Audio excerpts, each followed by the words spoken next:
all actually in their history so far. So, you know, only have the trends recently that they can draw from IEM, but we'll see what else OMG pick on as they've already gone for Diana. Thresh there, the ban from Bodley, makes a lot of sense against Cloud especially. LeBlanc there, the next ban, so 2 mid lane bans already for OMG. And they could go for a third. They could just ban away Ahri, which again was another one of his strong performing champions, and say, okay, Xia, straight into competitive play, ban away all your comfort picks that you've just shown at IEM, and already force them into hard decisions and going towards the lower parts of Xia's champion pool. I think actually the coaches might be talking to the mid laner now as well, being like, you know what else can you play? Because they banned 2 champions, we might need another one. And the fact that Deficio was bringing up at IEM lots of solo queue games as mid Annie. That's kind of the big question mark. Will we see the Annie pick up? I wouldn't even mind the Annie flex pick being taken first, just to kind of throw a gambit and say, is it going to be mid Annie? You guys don't know. We're not even 100% sure just yet, depending on how the pick ban phase goes. Rek'Sai's the last ban. Ahri's still available. You never give cool Ahri, so just lock it in. Yeah, sensible last ban there. Oh, targeting Spirit there with Rek'Sai. Lysandra actually banned as well. Another strong champion. Nidalee open, probably other big champion that we could look at here, but I agree with you. Cool shouldn't get Ahri, and GA looks great on it. Just take the mid laner Cool away. just gets Ahri so often. That respect for the threats on OMG, but Kallista's also available. Uzi's Kalista, it might have seen a loss, but it certainly wasn't because of the Kalista. It was a wonderful performance from him last time out. I think you have to take the Ahri, though, and just cede the Uzi Kalista. Yeah, and they do. So a smart pickup there for World Elite is they get a champion you have to think they want for their fresh mid laner here coming into his first LPL game here. So Xia should take that one away. OMG, plenty of options are available. We mentioned Nidalee Loveland's gone to it a couple of times. Lots of popular champions available. You're probably not going to pick the Kalista up right now. Although, again, Mystic, another new player. Not too sure if he plays it as well. He did play it at IEM, but it wasn't necessarily one of his power picks necessarily. World Elite loved the speed comp, the likes of the Hecarim, Sivir, and just getting some speed picks in there. The Scion as well was another big pick for Aluka. A lot of champions do get through this pick and ban phase. Spirit has his Nidalee available. Rek'Sai banned away. Nidalee available. It's seen a lot of success, a lot of picks of the Jarvan, but there's a lot of flexible options here. It's going to be a tank top laner. That's the one thing you know about World Elite. It's not going to be any sort of ambiguous pick for the top lane. OMG, they can leave their mid pick to last. That's the big thing for them, is they're not pressured into picking anything just yet. I don't know if they're going to go for the Zed. The Zed they've certainly not found a lot of success on. But it's going to be a skill matchup against Ahri. That's worth at least betting on. Yeah, we'll see. Here we got Diana, Jarvan, of course, for OMG. So very flexible, very standard, like you mentioned already. Morgana and Maokai, the 2 picks there for World Elite. So support probably, actually support definitely at this stage there for UJ with Morgana and, of course, Aluka. Back with the tank. Sion, interestingly, not banned, but not picked here either. Maokai seems to be everyone's favorite top laner right Sion now. was drawing bans. That showed how great Aluka's performance was on their champion. They were so much better with their engage timings. Gogomin's going to get his Nah, I believe Gogoing's still undefeated on Nah this season. It's been a very big pickup, and Uzi gets Kalista in the 4th rotation of picks. So often banned against Uzi, but with champion pools changing, with the move to 5.4, picks it up quite late in the draft. Yeah, I mean, again, Kalista's a champion that seems to be player-specific more than anything else. Some players play her, some players don't. She's quite strong, but I think not overwhelmingly so. So it does fall to Uzi. He's a fantastic Kalista player, don't get me wrong. I think he's possibly one of the world's best, if not the world's best player on that champion. Just looks so good and so comfortable on it. But World Elite do have a couple picks here as well. Mystic especially, a big test for him now as well, coming in as a new Korean AD carry for this team. What's he going to do against Uzi? I mean, taking the Lucian's a good laning matchup, especially early. The Morgana support's not ideal against Kalista. You know, doesn't really offer much in terms of peel away from that, barring hitting the Miracle Dark Binding. An insta-lock cool Twisted Fate as the last pick. There's a lot of Twisted Fate today here, apparently, as Nidalee actually fell very late as well, so Spirit is going to take that away. Curious to see that OMG didn't want it for leveling, but Spirit will be happy to take it in their last few picks as well. We already mentioned the Lucian. That's going to be the combo there moving in for Mystic as his first performance, but cool Twisted Fate, one of the best in the world. So he's been picking the Zed into the Ahri. It's a skill matchup. This time he just counterpicks himself. Cool goes for the straight counterpick of himself, picks up Twisted Fate into Ahri. Hatong managed to navigate that matchup, but it is a real bad matchup for Twisted Fate. Again, not going for a summoner spell for lane, not taking cleanse, not taking barrier, exhaust, or heal. The mobility summons Ghost and Flash. What that tells me, going to see plenty of attention from Jarvan in the mid lane. But if you do see Twisted Fate navigate that lane, Hurricane Callista comes through, she's going to be able to overextend and get so much CS because Twisted Fate can always be there to react. Yeah, as we see the jungle matchup now, Spirit versus Loveling. A great matchup here. Two very high-pressure junglers on high-pressure junglers this game, so be interesting to see how that works out. Cool. Like you mentioned, maybe a bit of the self-counter pick there, but again, going to be trying to use his influence in other lanes more than his mid lane. I tell a lie, he actually, Hatong did not, but Cool does pick up the exhaust just for a summoner spell in mid to have the potential to duel. Mystic versus Uzi, what a first time out in the LPL to be facing up against Uzi's Callista. Yeah, and it's going to be matchups, great matchups across the board, and with that, let's get on to the Rift.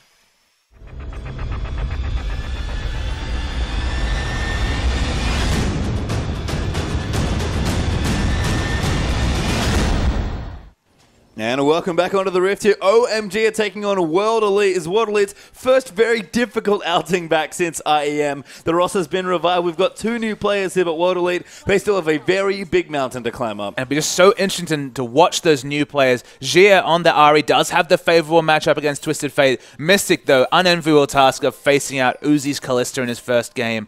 As we go to a pause very early and taking what should be a really explosive series. Of course, if that IEM performance hadn't happened, this would have been pretty much written off. We would have said, yep, looks like OMG going to be able to run over World Elite, despite the fact that World Elite have been getting a bit better. I mean, they've been picking a lot of poke champions, a lot of the mid-Ezreal. You felt like OMG, you know, especially if they could get some of those pick mid-game champions like the Ahri, could just blow away what World Elite was showing before. But we were the ones blown away with World Elite's performance at IEM. If they can channel some of that strength here, they could potentially pick up a win against OMG, and they need points if they want to hit playoffs, and they need them now. Yeah, I mean, there's not a whole lot of games left to play here. Still a couple weeks of LPL left. As we've said pretty much since the start, it is a very long season that these players have to play. World Elite made a very late change in their roster here, bringing in two new players, kind of finally being like, okay, we need to make a change here. I think they looked to the right spot. STYZ, for all the praise, just didn't perform in the LPL maybe as we expected him to. Of course, he could be back. We'll have to see, but Mystics look fine. She has looked very impressive on the world stage, and feels like Spirit finally has a team that he can maybe rely on a bit more. And the crazy thing is, despite the fact that it's still a 2 Korean, 3 Chinese lineup, the communication was much more on point than it had been previously at IEM. It looked very impressive. So, as you mentioned, if you enable Spirit, this guy has been performing out of his skin during the LPL. Looked perhaps more impressive in the LPL than he did back in Korea. Again, had less resources, had less teammates to rely upon than he did at Samsung Blue. But his play, selfishly, solo, has been great. Yeah, I mean, it's almost funny that in week one, we were, looking at him playing Riven and doing all sorts of stuff and really, going too far to try and hard carry his team. He's honestly been his team's hard carry, but just in a different way, and he's been such an impressive player, not just internationally in their recent success at IEM, but here in LPL as well, despite, like you said, the 12th place that they're still sitting at, by the way. World Elite got a lot to climb up, and Uzi gets the first ward kill. Uzi's got the first CS. Actually, no, Italy has one as well, so they're both on the regard in terms of getting early ward kills. The thing to say about Spirit, though, is that if ever he's going to have trust in his teammate, it's going to be right now. After all, they did not win IEM, but they won a lot of hearts. They showed a great level of performance. This is the time to kind of really tell. The acid test will be this weekend. 2 series for World Elite.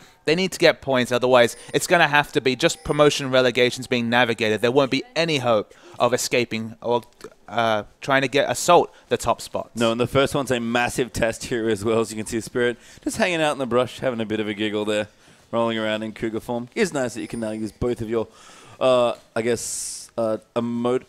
most of your emotes in-game now in both forms in nearly level 1. That was obviously a big buff to the champion. And seems that we're just going to have pretty standard jungle stuff. Overextending for the emotes there, Page Time. I like it a lot. As we see Cool versus Jia, this is the big question, Page Time. How do you navigate this laning phase against the Ahri? Well, we'll have to see. Cool, like you said, has at least taken a single defensive summoner here for the exhaust. So respecting the matchup a little bit there. Down the bottom, Mystic and UJ will join in for the 2v2. And I don't know if Mystic necessarily wants it, but he's going to get it. A big test now as he goes so aggressive on the Cloud, but Uzi just going to toss autos in there as well. Callista does so much damage at level 1, but the Ignite's used already there by UJ. Another shield there should protect him, but a massive level 1 trade. So we saw that trade because Uzi does have experience coming into lane. Will hit level 2 first. I believe it's after the next minion. Maybe the first melee minion it will be. But he should be the first to get to level 2. But despite the ignite, you can see that's why they're positioning aggressively. The minion hasn't died, though. He actually missed it slightly there. He went to run in with a Ren stack, and it didn't kill the creep as he hopped forward. So misplayed slightly. Now he's level 2, but that might have been a kill for Uzi if he'd just been a bit more on point. Both ignites are down, but importantly, Mystic's flash is down.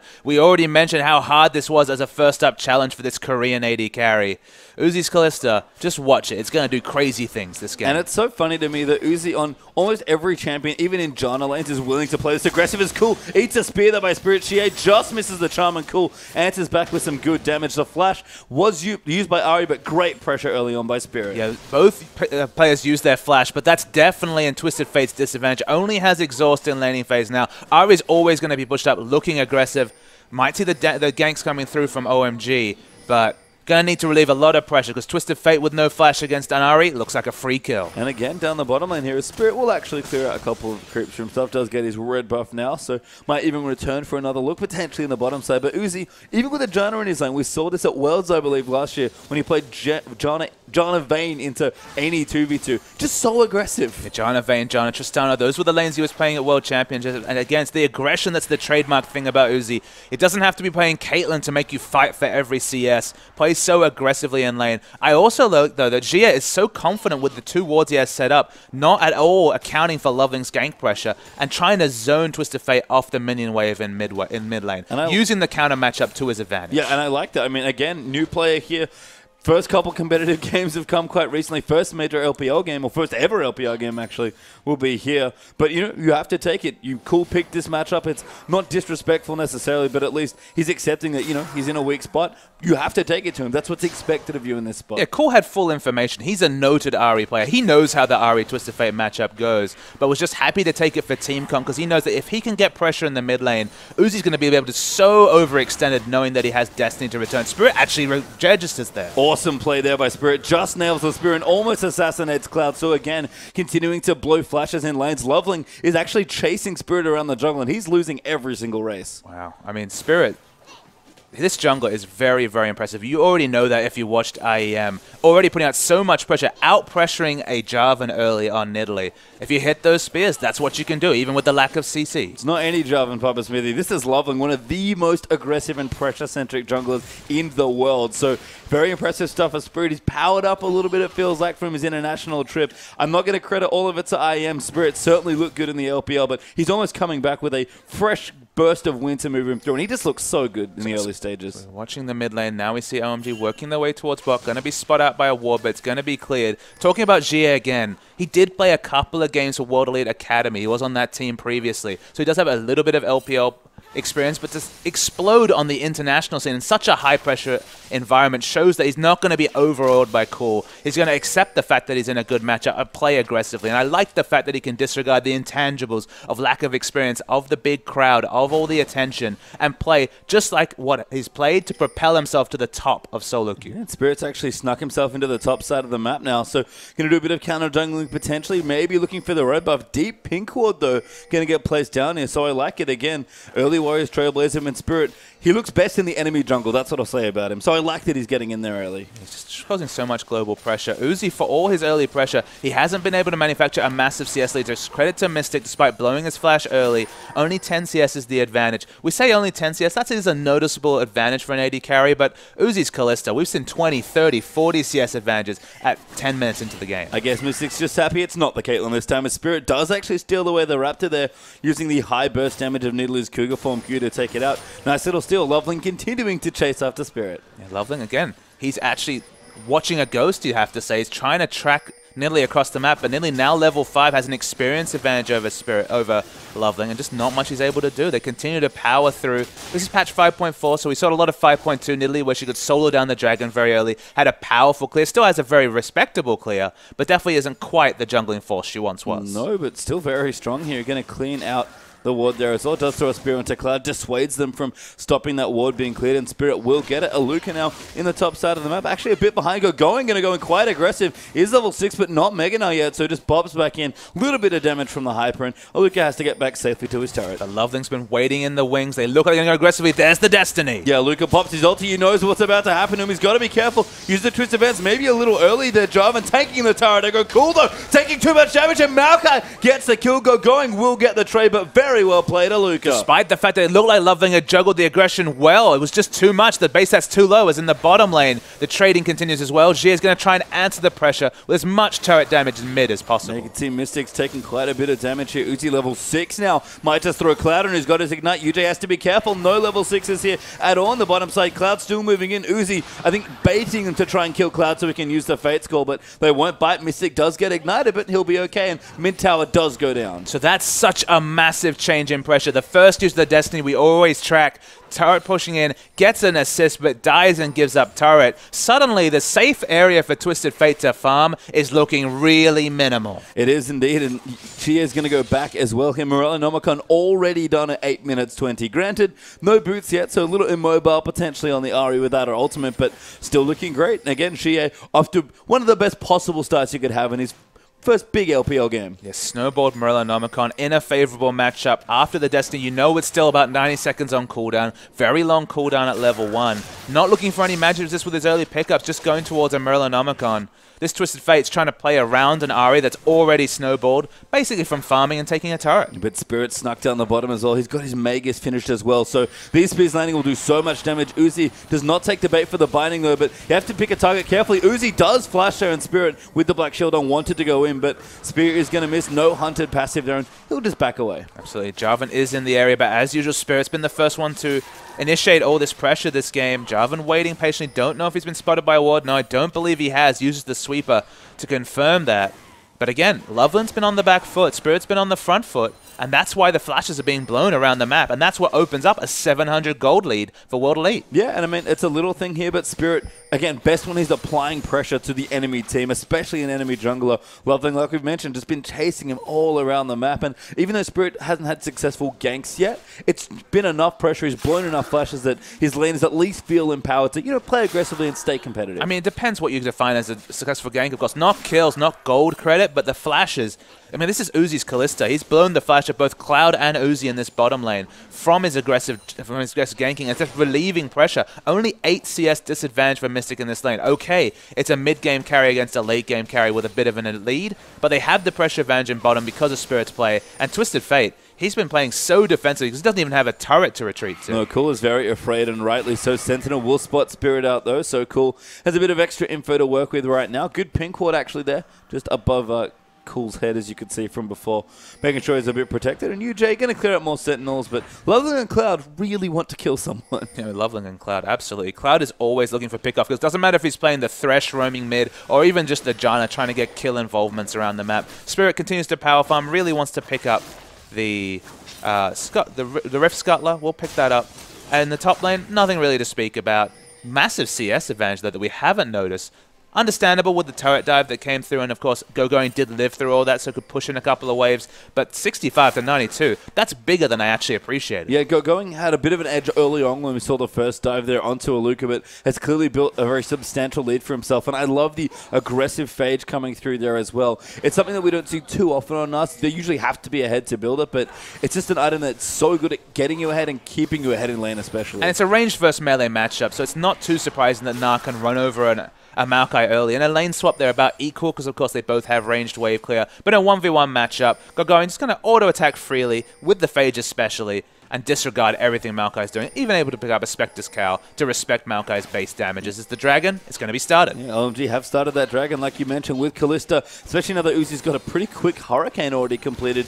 Shouldn't be too tricky to finish that one off. Going actually managing his rage. Cool. We'll spot him off with the ult. He's actually going to go for some kills there. UJ going to get dove on, takes a lot of burst damage, but the Monsoon actually puts UJ back over the top. Cool's forced to flash to find him. Will get the kill there, but that was a bit awkward now as Aluka chases Going over the top. He is Mega now, though, but Xie trying to look for a pickoff. Doesn't quite get Uzi Cloud returning back in there, but going very low on health as Luca just tanking everything up. That's going to force the flash out from the Mega Knight. World Elite now have control of the Dragon. It's only been 1 kill, so if they pick up the Dragon, it's definitely a good trade for World Elite. We'll wait and see if they aggro the Dragon. They finally do. They're in vision. Uzi's sticking around, but with the other blue pills coming through, it should be World Elite's Dragon. And I think Cloud mistimed that ulti a bit there, popping poor UJ to safety for just long enough to get Aluka in there. So the first Dragon does go down to World Elite, and maybe Uzi's not too happy with Cloud after that. I mean, you have to think that Uzi Cloud, the Cloud ultimate was for a mini stun next to a wall, but because that wall's so thin, pops them over the cove, and you're right, had to use extra summoners, had to use the flash from Twisted Fate in particular. That was definitely a mechanical mistake. A small one, but it had a big effect on that game, and it probably unsettled the Dragon towards World Elite. Yeah, I mean, World Elite managed to get it, so they'll pick it up with their very fast Nidalee. I was wondering if Spirit was going to go tier, but it's finished his Magus and now has the tier of the Goddess, so going to stack that up quite quickly, despite getting a little later than we've seen in some LPL games. Spirit continuing to try and track Twisted Fate as well. Loveling is in the area, but again, he's always defensively going in, and Spirit's just pouncing aggressively. Going to throw some spears, will miss, but Xie will use his ulti now. That's going to force an EQ out, and he's going to dive back in. Can't quite find the kill, no charm left here as he actually eats a stun, but there's no tower there. Going to Spirit Rush out from under the ulti, and Loveling gets denied. Yeah, Loveling didn't time it right. It was only 2 Spirit Rush charges. Looked like he didn't have a third when he didn't activate it instantly, but that's what seasoned Ahri players can do. Going find Spirit in the jungle. I believe he'll be the first person to react, so this could be bad for Spirit. Oh, just missing the stun there with his Nara as well. Mistimed it slightly and didn't have enough terrain to pop him into. Now Spirit going to keep chasing in with the spears. Will miss there as well as he threads the needle between Loveling and going, but World Elite playing super aggressively in the enemy jungle. The skirmish trio of Ahri, Nidalee, and Maokai is significantly stronger than what OMG have put together. But in the bot lane, we see a dive. Yeah, Uzi's dove very deep there, but does go down to UJ. Cloud might be the next to follow up as well as Mystic uses the culling. UJ going to line up a very easy binding. You have to think Cloud does not have his flash. The binding will hit him as the minion wave. Can't save him in time, and Mystic gets another kill. And for the first time in a Kalista lane, we see Uzi make a significant misplay. Far too aggressive. 1-0-1 for both the bottom laners of WE. Man, WE so powered up with this new lineup. Yeah, really are. Another blue buff going to get stolen away potentially. Spirit started it off. Xie going to try and zone them off. It did go to Spirit, I believe, who's also conveniently a decent recipient of the buff as well. Going to clear it up pink ward even, and everything going right now. I mean, I think having the blue buff on Spirit is actually advantageous. Lets him power up the tier that much faster, and the spears during the siege are going to be massive. Lucian's always been a great champion in siege because, of course, the culling does damage from such a long way away. Adding to that the Nidalee spears and even the heal to give more bolts to the culling is actually great synergy. So this is what we actually saw when Samsung Blue first brought Lucian Nidalee onto the competitive scene. Back then, of course, it was Nidalee mid, but it was the same thing from Pawn and Deft in those days. Spirit bringing that flavor to World Elite. Yeah, nice looking stuff. And Spirit again has been the reason that his team has looked so much better recently. He's been, really the shining light for World Elite as far as the organization and this recent success goes. Certainly powered up here with a couple new members in the mid and AD carry spots, but Spirit himself has just gone from strength to strength. And we'll just have to see if they can keep up this pressure throughout the map. At the end of the day, it is 2nd v 12th. It'd be a big surprise for World Elite to take any results, but to some degree, we may have to disregard the positions just because the team has just undergone a complete identity change with the roster. We'll have to be careful because the top side of the map is going very well for OMG. This Nara is really powering up. We already talked about the Fade. He's got a Spectre's Cut and the Merc Treads now as well. So Aluka, as far as damage goes to the Maokai, really not going to be that significant. And the CS lead's building it still about 30 up here for going in the top side. And that should keep growing here against Aluka. We haven't seen a high win rate for the Narvan combination that OMG have put together. Uzi takes another binding and a burst of damage in mid lane. Culling actually popped in there as well. Almost gets the kill. Is cool. Yeah, casually pulls out the blue card, but Uzi's like, yeah, I need to get away here. Again, every time Kalista eats the binding, all the hops in the world aren't going to save you. And this game would have gone so differently if Cool had been able to navigate the early laning phase, at least have his turret available, because they could always threaten the Destiny coming through. But because Cool's showing himself so deep in his own jungle, with the minion waves being pushed up aggressively from Ahri, it's this combination of Xie's Ahri and Spirit's Nidalee that are creating massive map pressure, and it's outdoing the true global of the Destiny. And if there's anything that a jungle Nidalee wants, it is pressure, a skirmish pressure especially, and Xie's Ahri has been exactly that, like you've mentioned. It's cool. Still going to clear out some CS, not too, actually very far behind, never mind. 30 down against this Ahri. I mean, there's just nothing you can do in this matchup. You always have to respect the fact that a charm registering, even through exhaust, if you time and if you can orb walk forward during those spell casts, you still have kill pressure. So Cool has played so defensively. The Destiny has completely been an afterthought. In fact, it got Cool killed. And speaking of getting killed... Yeah, he might kill now as well. Spirit Rush will out though, but a Monsoon is enough though, but Cool still takes too much damage, and Xie gets a kill for himself. The spell cast for the charm happened at the same time as being displaced by the Monsoon, so what looked like a 1500 range charm registered still picked up the kill. You have to respect Xie's Ahri, and now OMG... there's just not much they can do. There's so much map pressure for World Elite. And you know, they're going to keep converting this. The second dragon's going to be up in 50 seconds. World Elite continuing to pressure towers now. So I wouldn't be surprised at all to see a rotation to the top lane after this dragon's been felled as well. Even Lucian is even or up in CS slightly now as well. Yes, Aluk is having a hard time, but he's got his Frozen Heart Zone quite quickly. Even got a Catalyst in there as well. As long as he's tanky, World Elite can back him up just fine. But these things have really multiplied in effect for OMG, because remember, with the Hurricane build, Kalista cannot control waves, so she can't actually go to the bottom lane because there's so much map pressure. It's not a safe place to farm. Now she has to farm in the mid. Twisted Fate's relegated to farming in the bot. Against in a long lane, Ahri can still get some assassination potential there. Also, being bottom lane cannot react to any pressure in the top lane. Layers upon layers of factors are working against OMG, all from how much Cool has lost from this first Destiny. And you know what? They're trying to dive a Luca again, and they are going to go in for it, but did not end that well last time. Gogoing's running out of rage as well here on the Mega Gnar. Loveling and Cloud here, both in the area, but Aluka, Frozen Heart here already. He's pretty tanky, but they're going to try it here. Loveling will dive in. Aluka going to pop his ulti. Gnar actually misses there as Aluka W'd out from under it, and that was very impressive. Absolutely. It was untargetable for that half second. It did enough work. WE is going to pick up a free dragon. They're going to get this outer turret as an answer, but that's a second dragon going to World Elite. And that's a lot of resources used, 4 members used just to pick up an outer turret. And Aluka very sneaky there, although Mystic maybe caught out of position. Cool's going to find him, although that's going to force Mystic to flash out of the way. Teleport coming in down as well as Gogoing wants to find something, but he comes down in mini enough form. All they really have at this point is a rotation to the mid lane. And they ended up respecting the fact that Spirit was going to be close to that fight, didn't want to fight against him. He's going to finish Sorcerer's Shoes, working towards the Archangels. They're going to take another outer turret, so rotationally, things working fine for World Elite, but we might see a re-engage. Good Fate's call there to keep Cloud safe. Jana immediately running out of the way. Now it looks like Aluka's dove into the front lines though, and he's going to take him up. Cool takes so much damage there from a Needly Spear and Gogoing. Now going to get caught out there as well. Cloud's going to be the next to fall. No Fate's call this time. Spirit still hunting with spears. Almost grabs Uzi for the next one, and he's hopping as much as he can, but he will go down to UJ as Morgana picks up that kill and World Elite win that fight clean. Already 3 kills just for the outer turret. Don't know if they'll be able to rotate and take an objective with 5 members towards the top of the map. It's probably going to be the last outer turret pushed in by the Lucian.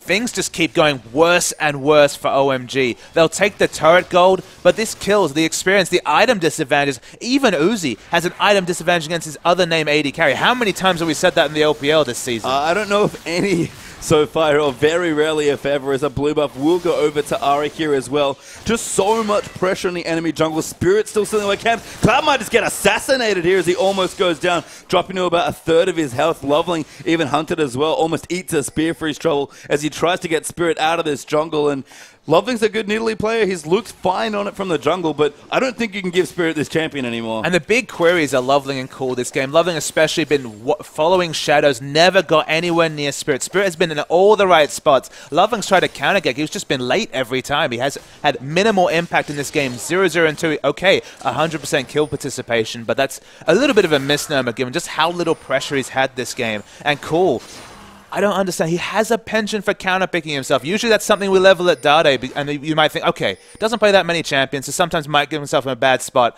and rely on the fact that he's a mastery person. He loves to master champions rather than necessarily have a big pull. Cool plays a lot of champions. There was no need to counterpick himself with the Twisted Fate against Ahri, but he's had to pay for it. Yeah, and Loveling actually might have found Xie caught out here, so Twisted Fate's pop the ulti, see if he can make something happen, but a teleport coming in for Aluka, who flashes immediately there, wanting to find Uzi. Actually, he has managed to get with the Twisted Advance. Spirit's moving in the spear. He's going to force Uzi to flash. Loveling going to go down as Mystic gets the kill with the culling. A 4-man shackles there for UJ as well. A double kill for Lucian. 4 people already dead. 4 people dead. Now 6,000 gold is lead. World Elite going to push in aggressively. Going's tanky, but if this first spear hits, and it does. Yeah, first one hits now. Spirit going to chase in a red buff here on Italy. Wow. Just so many pouncers and nothing Going can real do. He's actually Mega now. Moves him back there, but Spirit's going to move out. Not taking turret any longer, but will die there. Oh my god, the heal was just enough. And there's the ace. There's the ace. They don't have a minion wave with them, so they will not pick up an objective, but 5 kills, you can't argue with. 5 kills for 0. And there's the surrender. Oh my god. OMG. Do something very rare and tap the mat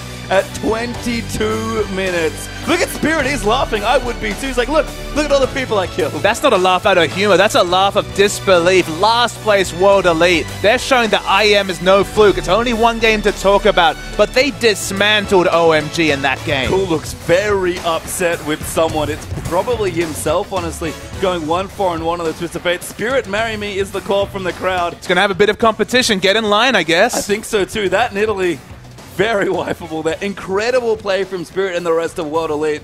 I don't know if I've ever seen OMG surrender like that. That was just surreal, Pastry That time. was surreal. And Monte Cristo had the same reaction, of course, when the G Tigers were taken down. But this is a new World Elite, and we have a replay. And some of the amazing team fights. So, of course, we're going to see that last fight that prompted the surrender, you have to remember. So we'll roll the tape. This was when Loveling found Ari and took half his health in the engage. So it definitely wasn't the right thing. Aluka overextended to get on top of Uzi. Knew that Uzi's flash was up, but still engaged. Just watch the team play and kills that come through. Especially this engage. The spear hits cool behind because the first member explodes. And then they just kept chasing. I'm not sure if we'll watch the rest of this, but of course kept chasing. Took down Going even under his turret. That's the big thing. The teamwork between this team, the heal, as you mentioned, at absolutely the last second, because Going did a very smart thing. The moment he turned into Mega Gnar, the use of the Gnar was very creative. The actual scoop, it wasn't a misfire. That was exactly what he needed to do. But wait for this. It's actually the summoner heal from his good Korean AD carry friend Mystic. Synergy between teammates, definitely an all-time high for this World Elite lineup. And what a first result. Yeah, I don't have much else to say, so let's just go into the next game. We're going to take a quick break, catch our breath, and you at home should do the same thing. World Elite versus OMG Game 2 is coming right up.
between World Elite and OMG, where World Elite won in record time, I think. A 22-minute surrender at OMG. They'd had enough. And the world scene had already seen the power of this new World Elite lineup. Now the Chinese scene see it in the micro. We thought, all right, maybe it's just the international scene. Maybe they'll come back and it'll be old World Elite, but certainly not. 22-minute surrender from the very proud OMG lineup. To be honest, with how their game was playing out, it wasn't necessarily over, but there wasn't a lot to look forward to. A lot of mistakes had to be made by World Elite, and this new World Elite team doesn't look like they made too many of those. No, just looks so good. And again, I think we had a couple rules in the early weeks of the LPL. One of them has been don't give Korra. Now, we might need a new one, which is do not give Spirit Nidalee. He looks insane on that champion. And just Uzi trying to boss around Mystic. It's not SDYZ anymore. Mystic had much more cool head, was only behind 8CS, and then after one mistake, overtook that lane. And the Hurricane build from Kalista, you could see what should have happened if you were OMG. Twisted Fate doing fine that lane, keeping his turret would have been so different because Kalista could have pushed out aggressively and always had the Destiny port to come through for support. But as it worked out, losing his turret early, lost every other lane, all their presence. Loveling in the jungle, no presence on Jarvan compared to massive pressure coming through from Nidalee. And that's why the surrender came through. It just didn't look like there was a win condition left for OMG. Yeah, I mean, even Aluka had some brilliant moments in there as well. The W, like you mentioned. Seems like the whole team has just picked themselves up and become so much stronger. The communication looks better. The lineup looks set and clean. Spirit's almost been enabled to just play this amazing high-pressure jungle game that we always knew he could. Everyone's slotting into place. And OMG, for the first time in a while, they've looked quite good in recent weekends. Look completely scattered. And Nidalee falling through picks and bans in multiple series, never with Spirit in the game. Rek'Sai on Nidalee, definitely his forte. His Jarvan's no slouch either, and he might have to default to that champion this game, as I can't see him getting either of his two power picks. No, and I mean, it's funny, they only banned one jungler. It was the Rek'Sai there for OMG. Looked like they were picking on Xie a little bit there with mid picks, but threw a jungle ban into the mix just to mix it up, and I think that might have cost them. Loveling's Jarvan, like you said, not even close to the amount of pressure Spirit could put out on Nidalee, so something has to be done, but this keeps happening when you have strong players that are good on certain champions but have enough depth to play more. You can only ban out so many picks here. Either Xie or Spirit will get some of their power picks, and that's just not discrediting the rest of the World Elite lineup as well. You have to think OMG were going to go for... Thought that W would have gone for a different first pick. If they had seen the first pick Jarvan, which WE did a few times at IEM, they could have taken away the Ahri, and there wouldn't have been a favorable matchup against Ahri. But they were kind of thrown a curveball by World Elite prioritizing Ahri over the junglers that were available. It wasn't a Nidalee lock-in, wasn't a Jarvan lock-in. Happy to leave those junglers up, take the Ahri, and then the Twisted Fate pick from Core was just bad. It just didn't do anything that game. There was a potential for it to come out, just like we saw Hertong in the previous series navigate laning phase, but the moment the failed first Destiny came through, he lost his turret. Twisted Fate was relegated to doing nothing that game. Yeah, and Xie just took over the rest of the mid lane, so their Spirit looking real happy after that first game, and I can't blame him. He looked very happy moving into the series as a whole and was just smiling his head off after that win. You can definitely tell he's the emotional center of the World Elite team. Even during the losses at IEM, everyone noted that he was trying to keep his team up, smiling, try to be the positive force. And it's great to see his team winning. Unfortunately, they're leaving it very late Pacer time. Still, it's mathematically possible to make playoffs, but it's looking like a faraway dream. A 2-0 win over OMG, maybe that dream will become reality. I mean, you know, it's a good start, and that's what World Elite need. They need some points somewhere. And I mean, looking at playoffs again, but getting towards the end of the season, only 3 weeks left, including this one, 9, 10, 11. And then that's it. We're right there in playoffs. There are a lot of teams towards the middle and bottom of the pack of those top 8 teams fighting for spots. So if World Elite make a late push towards it, the last week's going to be chaos in the LPL. And the greatest thing about it, Paysham, is who wants to play this World Elite lineup right now? Suddenly a team that was looking a bit like a free win, you could pencil in at least a point, you'd have to say, with all their inconsistency, is suddenly an up-and-coming team. And those last week of games, as you mentioned, the last couple of weeks, everything we thought we knew about World Elite and the LPL has kind of been turned upon its head. Starhorn Royal Club looking so much more powerful with Name. We'll see him next series. World Elite with this new lineup looking great. And OMG bemused across the map. Uzi's another one. You can see him on his screen here. Doesn't really know what to think after his Kalista was dismantled by World Elite. I think Uzi should stop playing Kalista because he always does well and then loses on it. And I think it breaks him emotionally when it happens. So, I mean, everyone is focused. You saw Cool after that first game and even moving into this one. He was very upset with someone. Again, I imagine it's himself and the Twisted Fate pick into their Ahri. Can't imagine Xie sees too many champions this game. But what, Diana, LeBlanc, Ahri, you're out of bands at that point. Yeah, and look, we don't know what else Jie has, but he'll have other champions. The Annie that we spoke about is always something to consider. Was happy to pick up the Ahri and put in an excellent performance in that champion, and something has to give Pastry Sam. Something has to make it through the pick and bans. And when they get these power picks, it's not just the Nidalee jungle and the Ahri as strong picks. They were playing it very impressively, very aggressively. Jie continues to impress me that he takes what was a solo queue player, someone who's the top of solo queue, and translates that into amazing competitive play. The step up from him, okay, it's not his debut in the LPL, but it's a re-debut. He only played a handful of games for World Elite Academy. Stepping onto this World Elite lineup, just completely surpassing everyone's expectations. It's the aggression. It's the fact that he's looking to push advantages against these world-famous mid laners like Cool. Yeah, important to note that OMG are on the blue side now, so Ahri banning Judy probably falls to World Elite on the red side. Be really sick if they let Cool have first pick Ahri and then Shia counterpicked Annie. But we'll have to see what happens here, because we are now into the next draft here. OMG, like I mentioned, on the blue side here. World Elite over on the red, and Aluka gonna eat a ban here. Goodbye, Maokai. We start with the full zoom on Cloud, looking very, very serious. I mean, OMG, they have to take this game seriously. They probably didn't know what to expect out of World Elite in their first game back on Chinese soil, but they would not have expected a 22-minute surrender. I want to see Aluka's Sion. That's the big one. We haven't seen enough Sion in the LPL, and if anyone's going to play, it's going to be Aluka. It is Sion main Aluka here. Thresh banned again here against Cloud. Have to say his Janna looked significantly less impressive than his Thresh, so I like this ban a lot by World Elite and OMG. 11 seconds left here to make another ban, and no mid lane is banned out yet, so the pool might be a lot more open this game around. I mean, Thresh not being available stops the roaming threat. Of course, it was the roam coming through from Cloud in a previous game. The Annie ban. Calm yourself down, Pastry Time. The Annie ban, it's probably a double duty ban, but let's be real. That's a ban to the mid lane. It is a ban to the mid lane. World Elite, I wasn't joking, by the way, about the Ahri kind of pick. I think they have to ban Ahri now, and that was probably going to happen anyway. This draft's getting very interesting. If more mid laners get banned, it might calm down a bit. But Rek'Sai actually the ban there for World Elite, so quite a number of picks are going to be open here, especially in the center of the map. So what will OMG prioritize? Because one of Nidalee, Diana, all these champions that have been in vogue are going to make it through picks and bans, and we don't even know if either of these teams play other priority pick like Cho'Gath, and wow, an Ahri blue side ban from OMG. They must really want a particular power pick for them to ban out one of their most trademark champions. Yeah, Cool must be feeling a little disappointed after that game, because I'm so surprised on the blue side that OMG would ban away his Ahri. World Elite now have a lot of choices to make. Do they want to pick on a jungler here, take out Nidalee, and kind of take the top tier of junglers off the pool? But World Elite have had a lot of different success. They actually banned Uzi's Kalista as their last ban. I think they want to leave picks open. It might be LeBlanc that comes through. Teams that blind pick LeBlanc, it's gone good, it's gone bad. It's not necessarily always the easiest thing to navigate, but there isn't a lot of power picks available against it. Do you just try and weather the storm and take Diana? That's kind of my question for Jie. Lily, still available. Spirit's going to keep up the pressure with that pick, and we'll see what else they lock in. Yeah, I can't imagine Spirit doesn't take Nidalee here. He could have Jarvan, of course, but just give it back to Loveling. He was fine in that Game 1 matchup.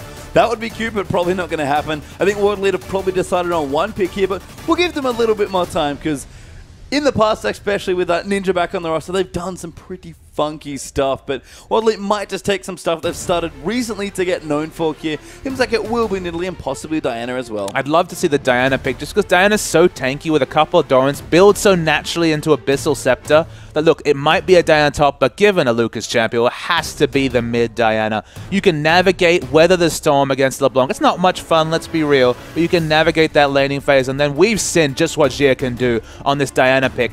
I don't know if I want to see him pick necessarily the teleport in mid lane. That's kind of been his standby. I feel like taking a non-combat summoner against LeBlanc might be a bridge too far, but if he just uses it for sustain to top himself up, maybe get some more flask charges, whatever he picks up, should be able to pick up that navigate that laning phase. Yeah, and Loveling actually gone for Nunu here, another pickup. So solo lane is done for OMG, you have to think, and Loveling taking a champion I don't think I've seen him play at all this split, maybe once or twice, but not a Loveling champion. I mean, Jarvan is open, he didn't take it, so probably an Uzi-centric strategy coming through for OMG. I mean, Loveling, Nunu especially, has had a high win rate across the LPL. Dandy's seen a lot of success with this pick. Clearlove's seen a lot of success. Beast, we don't even have to introduce how strong Snake's Nunu play has been. Nunu has been the unsung hero. Still falls out of picks and bans. Aluka, doesn't go for the Sion, returns to the Hecarim. That's been another reliable pick for him. So all solo lanes, in fact, very predictable across the map. In fact, they're leaving the counter pick for AD carry. Yeah, Janna taken away here as well, so Cloud will need a different support in this particular matchup. Played Janna last game. Thresh was banned again here in Game 2 as well as Game 1, so we'll have to mix it up. Not a super tank here for a Luca on the top side, but still a reliable initiator. That seems to be a Luca's wheelhouse. I'm expecting the Lucian to come through from Uzi. He was hovering the Graves, but my goodness, his Lucian play has been completely outstanding. Cloud, don't know about the Sona. It's locked in. All right, we do have a Sona apparently. Cloud, again, maybe Champion pulls something that teams will start to look at here. We saw the Thresh ban look great. His Janna even taken away here by World Elite. Lucian's great. Uzi's a world-class Lucian player. Absolutely. Quite probably the best Lucian in the world. OMG have got their lineup. Lots of reliable picks. Are actually quite like Nunu Lucian, even though it's a little bit weird. But World Elite do have one more pick to make. But what does Sona add to this lineup? What does the AoE stun? That's what we always think about when we're talking about the crescendo can be so powerful. Okay, Sona's a good laning choice against Janna. She has sustain. She has good poke. But in team fights, you have to pick this champion around her ultimate. It's a game-changing ultimate, but you don't necessarily see the synergy. Maybe we're going to see the world's biggest Gnar ultimate against the wall because of the setup CC coming through from crescendo. But Sona's such a high-risk lane champion, can definitely be preyed upon, very low health pool. Mystic is going to have to move to the Ezreal. He could have gone to Graves to try and match the aggression, but he's going to cede a bit of pressure on bottom lane. It feels like Sona can play this lane quite aggressively now, and Mystic's going to try and farm up. Probably going to be the early tier into the Trinity Force, like he did at IAM. Yeah, I definitely like the Ezreal here as well. Like you mentioned, Mystic already has some plays on that champion internationally and has done very well. I think you kind of make a choice there where it's like, do I want to go aggressive with the Graves or maybe match some of the mobile late game action like Lucian, because it was taken away here. But we do have some matchups to look through here. So Gnar versus Hecarim this time. Going takes on Aluka. It's a good learning matchup for Gnar. Obviously, both these people will eventually weather the storm. Aluka's going to be looking for an early camp to get the level 2, get the cloth armor, and try and weather the storm with the auto attacks.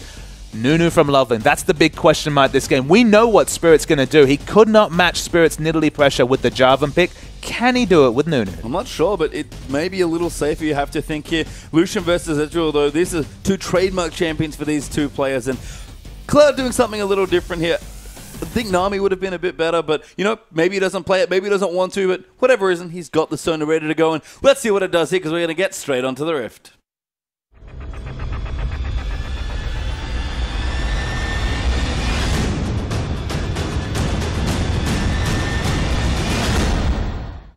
And welcome back here for our second game between World Elite and OMG. You might be surprised to learn that World Elite are up a game if you're just tuning in. What might be even more surprising is what time it currently is. That was a 22-minute surrender by OMG, and World Elite looking to start their return back from IAM Katowice with 3 points against OMG. A 22-minute win for World Elite against OMG. This was just a complete fairy tale 2 weeks ago.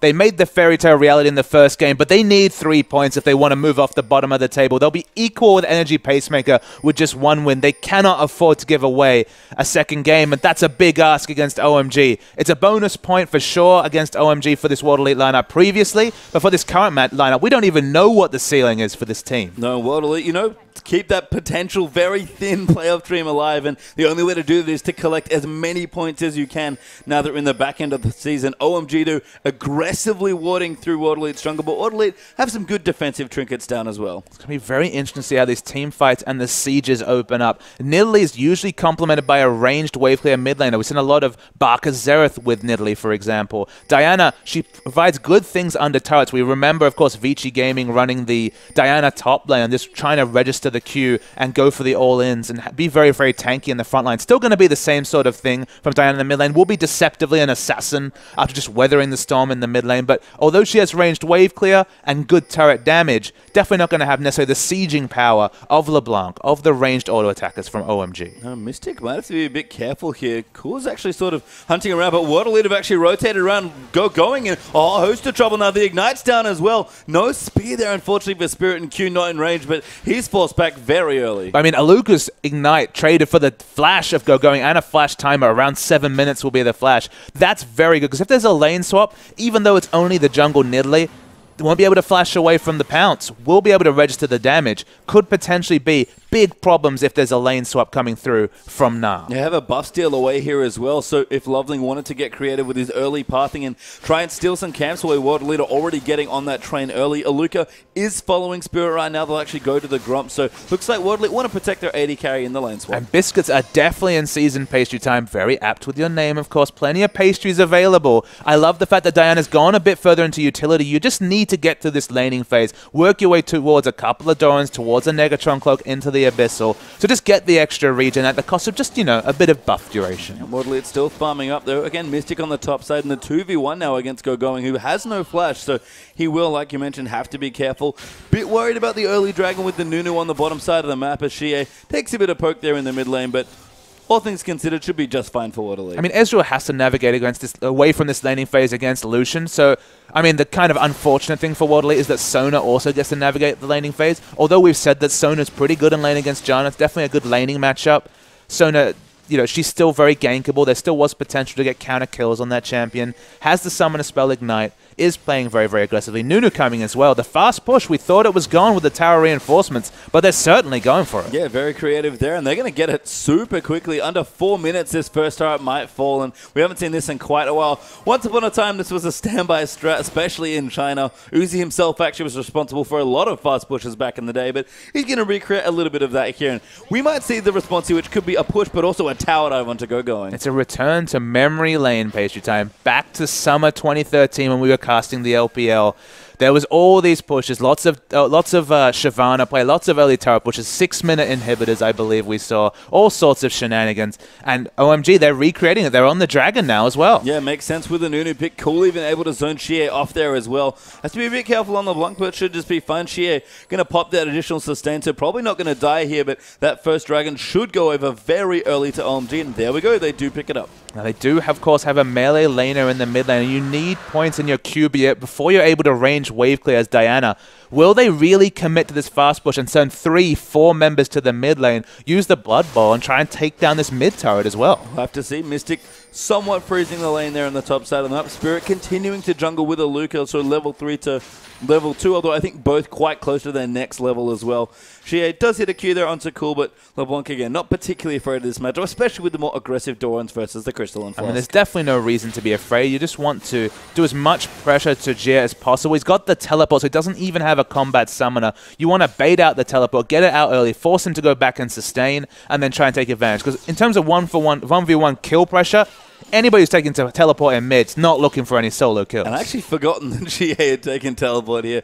It's something, of course, that he was doing a lot in IAM, so not super surprising, but interesting to see what he does when he going down the bottom. You're looking to get ganked here. Actually, will back off. They've spotted Loveling away, so good presence of mind there from Spirit, but GoGoing will stay safe under the turret. And good jungle pathing from Loveling to be there to relieve pressure. We criticized his jungle pathing in the first game. I think with merit, Spirit was definitely on top of him in that game, but pathing much more on point there. Still a bit behind as far as overall camps go, but has helped fast push a turret, has Loveling, so not super surprising. The lane swap, by the way, has happened. They're actually standard landing now in the top side with their duos, but that might leave, again, another fast push here for Uzi and Cloud. But with the fast push, look at the item build that he has. He already has a pickaxe at 5 minutes into the game. Ezreal's sitting on 1,200 gold, but he needs to start stacking up the tier. His item timings are being diminished just from the fast push strategy. So in terms of laning phase, entering laning phase with a pickaxe advantage in a laning matchup you already win, you have to be so respectful of the Ignite coming through from Cloud even before the crescendo is available. Yeah, and then of course the extension there is that if he does leave and he wants to go back and start the tier, he's probably going to lose his tower if Nunu rotates in especially. So a couple of hard things here for the duo. Actually back in the top, Mystic going to get forced off pretty aggressively there, but Aluka back down towards the bottom side of the map, farming away, but Loveling might have found him out here. He's going to walk down in. This is a long lane for Aluka to walk out with no flashes, so it does have to pop the E, but there's going to be so many snowballs going there. It's all going to pop the Hyper for a bit of extra chase potential. Aluka pops the Spirit of Dread trying to get away, but nothing gets away from the Nunu, and first blood goes to Loveling. And this is another advantage of the lane swap situation that's resulted. Aluka cannot afford to be in an extended laning phase without flash, without the onslaught of shadows. Level 6 is looking far away, and strategically complete outplay from OMG early. Spirit, though, does get tagged. Uzi now exhausted. He's going to jump in on top. The heal's been been used as well, but Spirit gets another kill, narrowly misses the second spear to what probably would have been a confirmation of the next one, but Spirit's Nidalee again. It's just fantastic. So on point. The second kill not going to be possible, although the flash was available from Cloud. Probably would have been able to flash away from the damage if we saw the hunted mark registering onto Cloud. They're going to push on aggressively. I don't know if they have enough damage to take down this turret, though, and LeBlanc, she's coming to relieve pressure. Nidalee, Ezreal, pretty adorable as far as fast pushes go, but Spirit pounced the wrong way there. You're going to have to run back. Does get ignited. Cool will find him. Great chain there to lock him up, and Cloud flashes in. Cool gets the kill. Mystic now going to get chased down as well. Going's even here as well. He's teleported up towards the top. Hyper procs there onto John. A heal used there by Mystic, but Cool gets a double kill. Maybe even going to make it 3 here for the dive. Going, though, cleans him out with a boomerang under the turret. What a different start here from OMG. They're the ones piling on the pressure. Uzi rotates to top after coming back from death. That's going to be a second turret. Okay, Diana's getting a free laning phase in mid, but she doesn't have the items. She's not able to push in. Loveling's relieving pressure, and strategically, OMG all over WE. Yeah, that fast push they started in the bottom lane, going to continue in the top side there as well. That turret should fall here in this exchange as Shie tries to find a foothold somewhere. Aluka back does get some free time to farm, so he'll at least be happy with that situation, but can't get this turret to answer. Going's even already started walking back down there, and at this point, OMG's duo can take the top turret whenever they want. It's just amazing how they've layered advantages upon themselves. They see that turret coming in top. You're going to see from the supports especially, already 1,000 gold lead from Cloud, just from being involved in the global gold and then the assists. But you can see how it all stacked up. They completely baited the freeze in top and got the fast push in bottom. That led to the fact that they could rotate and have an item advantage, at the same time diving onto the no flash Hecarim, who now has the Onslaught of Shadows, didn't when he died, and now rotating to top as well. So the rotations have been so on point from OMG and stacked advantages just from their early smart adaptation to get a 3-minute 40 turret. You can see Sneaky Loveling trying to maybe look at the red buff, but we'll back away knowing that UJ is actually in the area to spot him off. Blue buff now going to get donated over to Cool as the Sidestones come down, and maybe one of the biggest adaptations here for OMG is their vision right now looking much better in the early stages of this game. I mean, the scary thing also to consider is that World Elite have been out-rotated with double teleport. They are the ones that had the global advantage and just have been out-rotated around the map. The bottom turret, they just didn't have a strategic answer to what OMG were putting out. They didn't respect the fact that with the Nunu, even though with the turret reinforcements were applied so long ago now, you can still take a very fast turret with the 4-man stack. And World Elite, they're looking to power up. They've picked this Ezreal, and suddenly, the mid-game, I mean, Ezreal's not going to put out any damage till much later in this game, working slowly towards the Manamune, then Muramana. A slow timing on the tier as well, you'll remember, because they were forced to stay in lane for that much longer. The Ezreal power trough is going to be very apparent in this game. Yeah, I mean, just in general for World Elite, those power troughs are coming through. Ezreal, the obvious one, like you mentioned, but even Diana has to power up, probably going for Abyssal, which is much cleaner than the potential Rod Evaders that she could have gone into, but Nidalee still has to stack up. No tier yet for Spirit. And Aluka as well, even if he goes tanky, just getting chunked out by Cool. The chain actually landed in there. No more spells left, unfortunately, but Aluka forced to back away. I mean, picking both the Hecarim and Ezreal is coming back to bite them after the early rotations. A tier champion and a champion that needs to build such an expensive item to be relevant, the Trinity Force. Okay, he could just go straight into tank items, but it's night and day in terms of teamfight impact if you don't have that Trinity Force. You take the Ignite just to accentuate the devastating charge, auto attack, Trinity Force proc burst. Yep. Synergize so well with that item, it's going to be late. Yeah, Shia here as well, trying to 1v1 Cool. Actually quite strong on the Diana right now.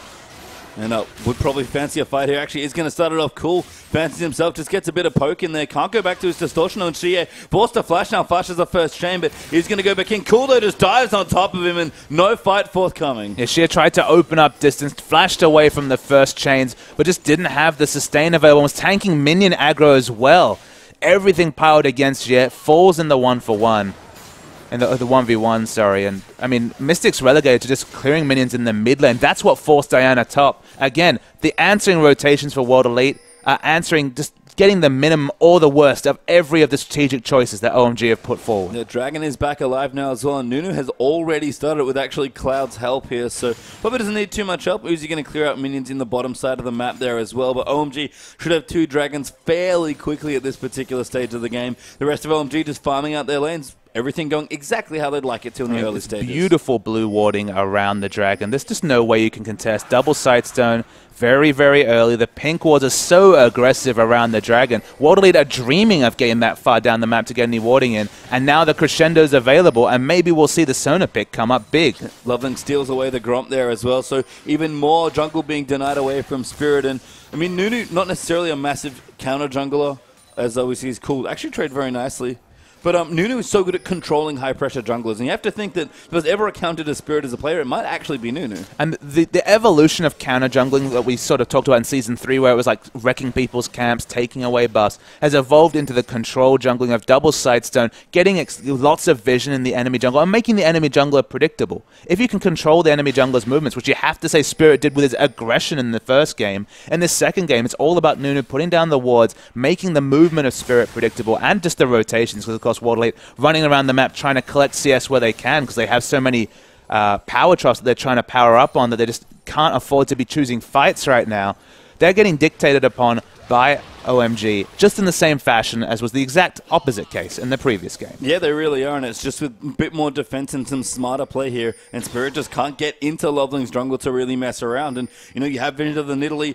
She's very linear in how her power works. So if you can see her coming, that spear that gets you in Fog of War and then you assassinate you, just not going to be the same sort of impact if you always know where she is. I completely agree, Page Chan. The big scary factor, as we see in more bursts of damage coming through, the big scary factor about Jungle Nidalee, okay, she doesn't provide CC, but if you hit a max range spear that you can't really juke because you don't have vision, and then you get aggressed upon with the targeted pounce, the burst damage and just, you know, the fact that you'll have Elena with CC potentially can be those burst trades. But when you have wards at all your flanks, pink wards around, so much more predictable those spears, and here comes the fast push. It's still going. Nunu's enjoying waddling away that turret. That's 3 turrets and a dead Janna. Yeah, Cool just evaporates poor Janna there as UJ just gets eaten by Cool's LeBlanc damage. I mean, we talked about performance from Cool in the Twisted Fate. His LeBlanc very scary, often banned here, and you can kind of see why. And the pick face definitely showing some questions for World Elite. We said the same thing about OMG last game. It's amazing how these things come around, but World Elite, with all these power shots, with these champs that need to power up, going to get some damage on to go going. Flashes away, showing a lot of respect, but Spirit's still going in. Yeah, force the flash. That next pounce came through as well, but no next spear forthcoming. They'll have to give up the chase. Blue buff might be taken away here, so World Elite's starting to get a bit more aggressive on OMG's half of the map, but no blue to steal. Cool already has it. I'm surprised not to see the Sivir come through from Mystic. That could have been a massive factor. Very good against LeBlanc, because of course you have the spell shield to deal with one of her spells. Very strong in general. The synergy with Hecarim is very good. I guess they don't really have an engaged comp because they have Nidalee, so maybe it wouldn't necessarily fit the comp, but opting into a power trough is being punished multiple ways by OMG. Yeah, and World Elite is sort of answering it in one of the few ways they can. They're trying to buy time by actually moving Diana into empty lanes. I guess they would maybe rather Ezreal had it as Cloud. Actually going to use the crescendo there onto Aluka. Will continue chasing in. Now Cool's up here for some real damage here. The onslaught of Surge is used, and UJ will try and disengage here. Cool actually takes a lot of damage there and goes down to Aluka's Ignite. The brush camp from Spirit. No one expects a jungle Nidalee in that brush, but they do pick up the burst damage. Very nice play, and for once punishing what has been very on-point aggressive rotations from OMG. And again, that opens up the space that World Elite need. They want to keep getting Ezreal ahead, give Aluka a little bit of farm, and Diana's actually powering up in the side lane. She's a very good split pusher, especially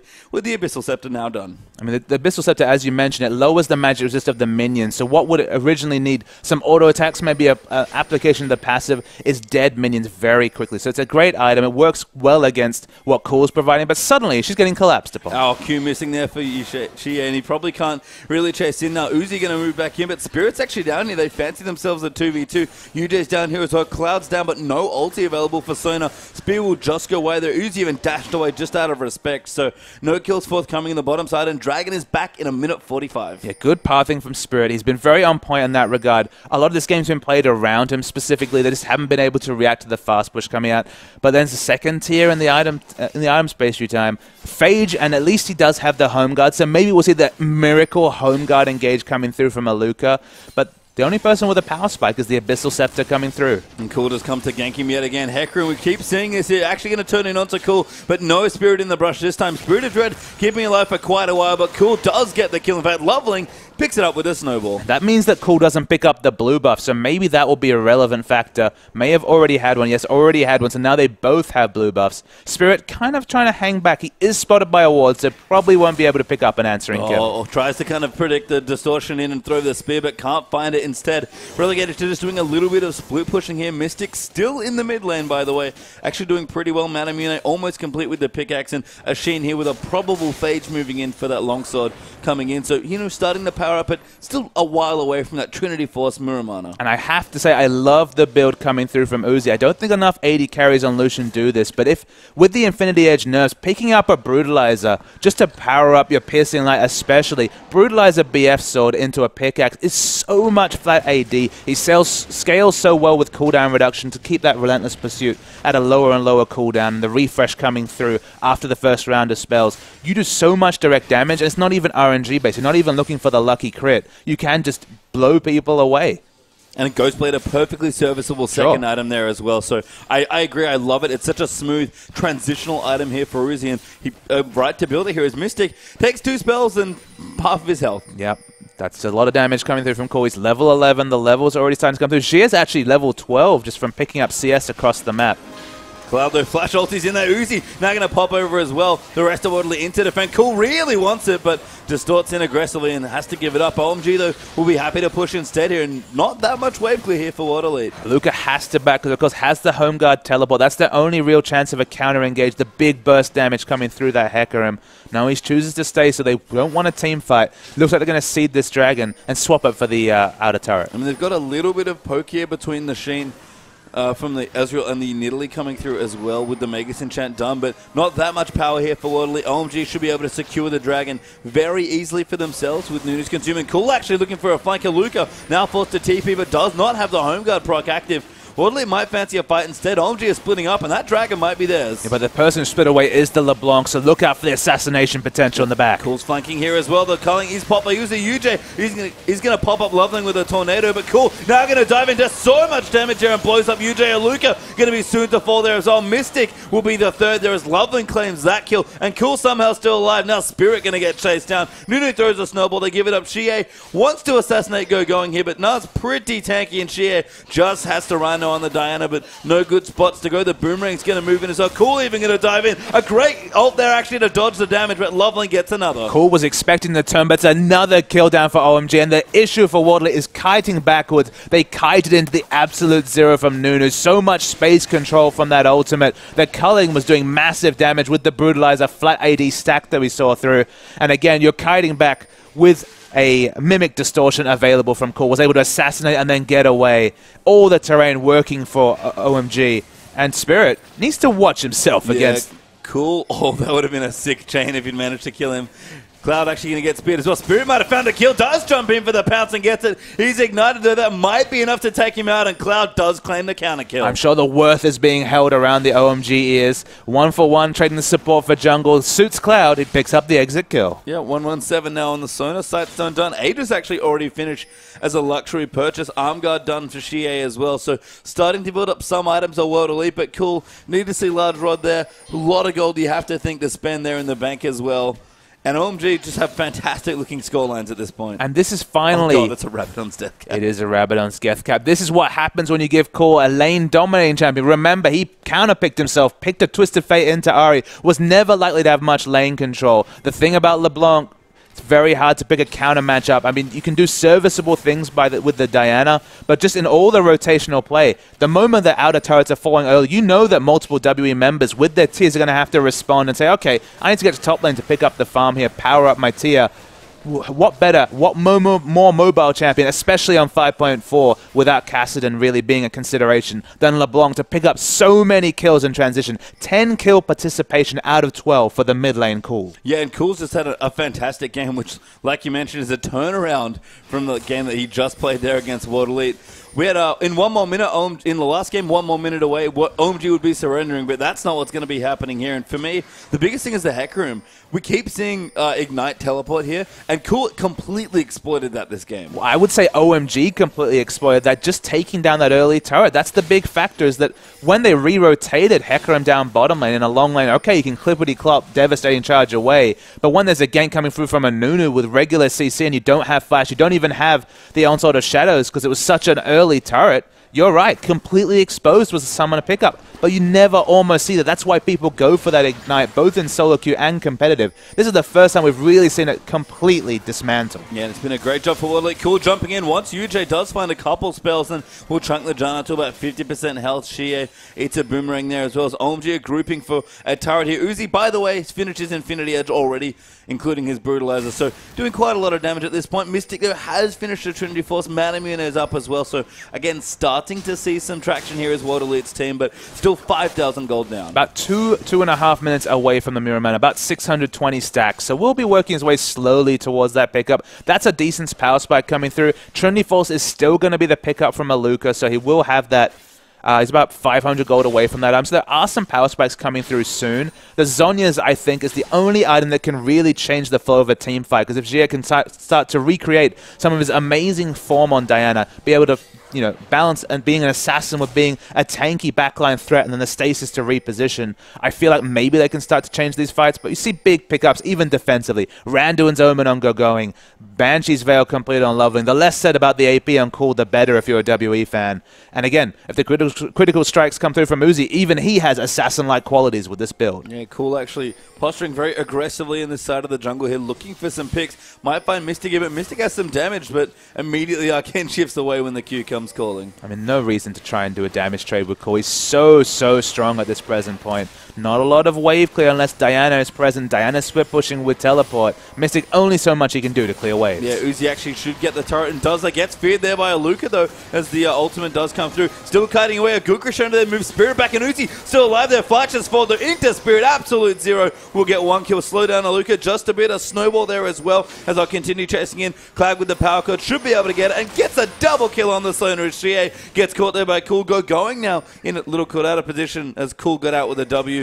Cloud maybe caught out there as well as World Elite are trying to defend, but a 2-for-1 trade there for OMG. Yeah, World Elite, they need Diana for wave clear. That's kind of the awkward factors with the Abyssal Scepter. She's the only real person with wave clear. No ranged wave clear coming through from Hecarim. Ezreal, we always note this, whether it's mid Ezreal, whether it's bottom lane Ezreal, only has the ultimate for wave clear. So unfortunately, she is the only true wave clear on the team, and he was split pushing in top with the teleports. The teleports being used against them, the early rotations used against them, the lack of flash used against them. OMG, strategically sound this game, and that's such a far cry from what we saw in Game 1. It really is. I mean, OMG continually, or often outplay opponents, I should say, just by being, I'd say, better, just mechanically strong. We already talked about this team looking like one of the most mechanically powerful teams in the LPL. But this game, it's not so much that. Cool's a great LeBlanc player, and he showed that off here in this game, but it's just, again, a lot of very strong decisions. Loveling's played a great Nuno. I think he's maybe the unsung hero of this team comp right now. Next Dragon going to be back in a minute or so. That'll be the 4th, I believe, for OMG in this game, and the advantage is just keep compiling. That gold lead's growing as well. And that's why the argument by analysts about OMG's strength is kind of very hard to find really strict footing on. Like, do OMG make these mistakes because they're poorly researched? Do they make these mistakes because they have a bad pick and ban phase? But no one really knows the answer to these questions because they combo poor performance, abjectly poor performances and pick ban phases like the previous game into power performances. Here's Uzi already chunking out Aluka. Yeah, Lucian is real strong at this point in the game. We talked about Uzi. He almost always has a good game. He's weirdly one of the most consistent members of his team, despite being such a aggressive AD carry. She's actually going to find Cool here as Loveling blocks the Spirit away. Spirit's going to dive in, though. He's going to get quite aggressive on the Nidalee.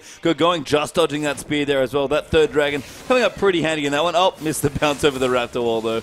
I do like the synergy between Spirit and Xia. This is, of course, 2 of the members of that Vici Gaming comp we talked about. No AP Cho'Gath for CC necessary. The teleport onto mid. Maybe looking for... actually, just Xia, sorry. Tricked. Well, I thought it might have been Aluka. I was ready for the home guards, but unfortunately just the middle. Well, Aluka's coming now as well. Zonya's not quite done for Shea, but does have a needlessly large rod ready to go. I think World Elite realize that they have to contest for a dragon at some point here, and it might as well be the fourth, because then at that point it's just a write-off. But they're so far behind. The ulti from Ezreal going to give them a little bit of vision, you have to think here. Zeal done for Uzi as well, plus his Yomu. So much strength for the OMG lineup, and World Elite have to find something to do. And cool, he's flanking again. But they don't really have an aggressive enough ward to do the home guard teleport engage. Here we go. Flash ult there now.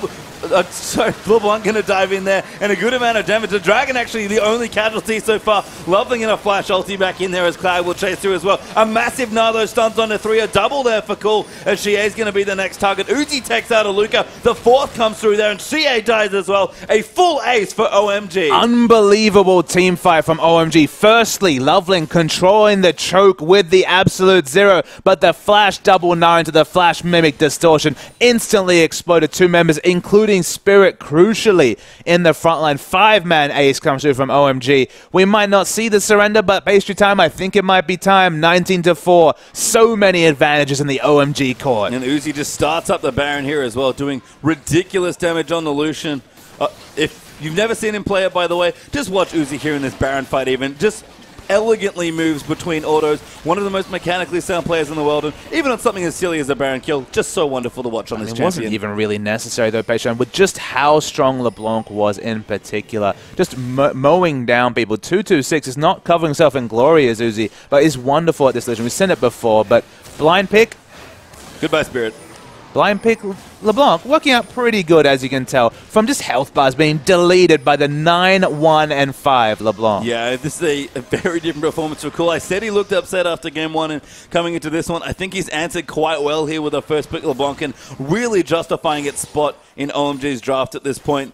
We talked about it a lot. Don't give Cool Ari, don't give Cool LeBlanc. Again, you're going to run out of bans. She actually going back in. Cool does find the chain though, and the Baron up meaning going to help for a bit of extra damage. Ezreal will get the kill on. Mystic collects some gold. And picks double buffs up, as at the same time Aluka was split pushing down bottom.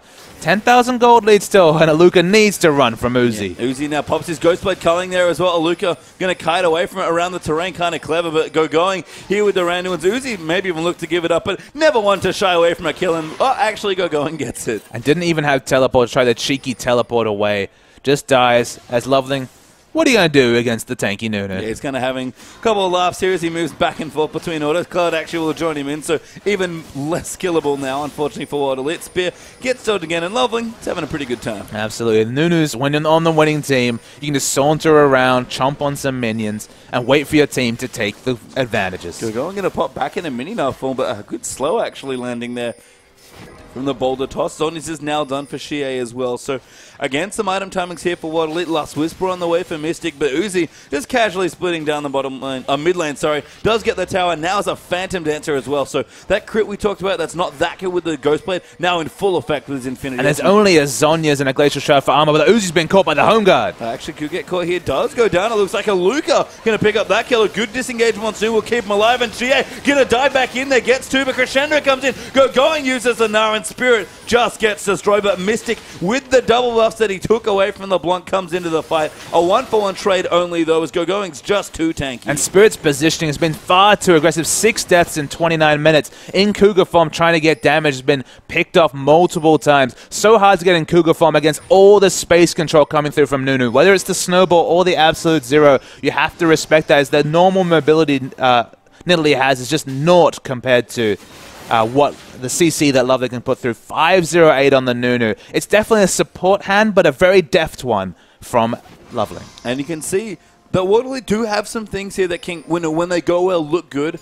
That was kind of the start of a good-looking team fight for World Elite, and they'll be happy to have a couple more items through now as well. 1-for-1, fine, they'll take the trade. It's not a massive amount of gold, but they're still quite far behind. But as they start to pick up more, maybe 10, 15 minutes away, World Elite can kind of get back close to their even footing and start really fighting OMG on fair foot. But you have to know, that wasn't really a sustainable engage. That was a maximum range, devastating charge, home guard auto attack that did literally over 1,000 damage to Uzi. He was just surprised by all the damage. The follow-up from the ultimate and the Trinity Force proc took him down. You're only going to get that happen to you once before you're like, okay, maybe I should respect this pony. Yeah, and Uzi now level 16 as well on the Lucian, so can pop the culling almost on cooldown with his Ghost Blade and really poke Worldly out from under their structures. OMG don't have that much in the way of siege, but they should be able to do just fine here. I mean, OMG have great turret diving. That's the big factor. Both Good Going and Loving are so tanky already that, again, if they hit any sort of poke, which, again, they don't have too much, if Cool assassinates a member, which he definitely can do, the turret dive is a very real opportunity. Yeah, it doesn't take too much poke from this very fed LeBlanc. 9-2 and 5 for Cool. Actually going to find Spirit with a Q, and just, again, poking in over. And this is actually one of the things that we've started seeing a bit more about LeBlanc, is that she develops into quite an interesting poke champion at this stage. And that's why Monte Cristo originally classified the reworked LeBlanc as a hype poke assassin, in terms of the fact that with her low cooldowns, once you hit level 16, you can poke someone out under turret, just as if you hit a Gragas ultimate, for example, and then take a structure. There's some champions that can deal with that. Lissandra, for example, you can catch during the distortion. Other champions with discrete CC like Maokai, who is very strong pick against LeBlanc, but Waterloo don't have any other options. That's the big issue, is that LeBlanc can basically get in, do a trade, and they have no answer to try and deal with her, barring the most miracle of all Moonfalls coming through from Xia. Yeah, with probably a Tornado had to be comboed in there as well. Like, very thin windows to try and get Cool here, and he's just been running amok in this map here. 20 seconds till the 5th Dragon's up for OMG as well. World Elite still without one in this particular game, and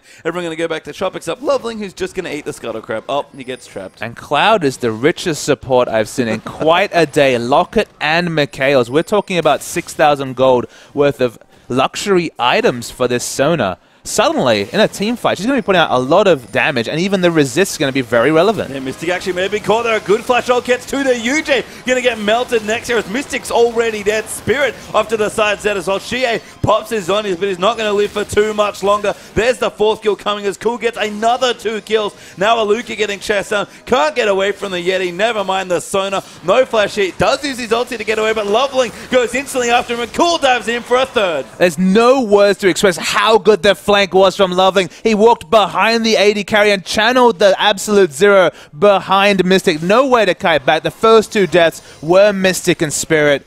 And OMG, what a powerful play. What a masterclass from this team. And death timers are quite low, but OMG going to do a lot of damage to this base now that they've broken it. First inhib's going to go down. Looking maybe for a second here as well. Have to be careful. Spirit's still here, poking them away, but these turrets will melt fairly quickly. Face taking it here with going the shield in there for Jaina as well. Might deter them for a bit longer, but the minion wave's joining in now as well. Remember, OMG also have 5 dragons, so this turret's dead. The lazy 30-minute 5 dragons. So Going goes in aggressively because he knows his team, with Uzi this healthy, can definitely take another team fight, and that's 2 inhibitors down for OMG. Cloud's prepping for another flash. Ulti Going actually flashes in there as well. Double wall up comes in, but he doesn't. Ulti actually doesn't have it at all. Xie tries to get in for the kill, but Aluka off the side's already dead. Now Cool's diving in. Mystic doing respectable damage, but Loveling just kind of running in and toying with him at this point. Uzi pops the car now a little bit to the side there, but a double crescendo again. There's a double kill for LeBlanc to come in. Mystic gets exploded by Uzi, and there's a clean ace again for OMG. Double doubles everywhere for OMG. They're going to take down this base.